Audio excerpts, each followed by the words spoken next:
مجموعة الأرزقجية اللي قاعدين بيشتموا في بلدهم في قناة الجزيرة، ها؟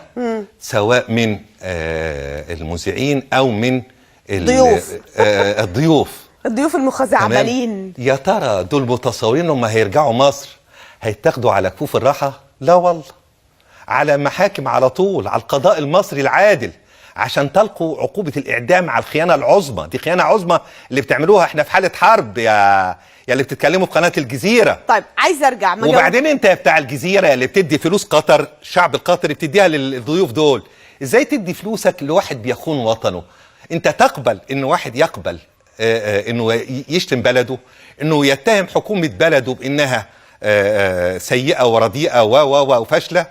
عيب كده عليكم. فوقوا يا قطريين يلي بتوزعوا فلوس قطر. فلوس قطر أولى بيها الشعب القطري، أولى بيها الإسلام الحقيقي.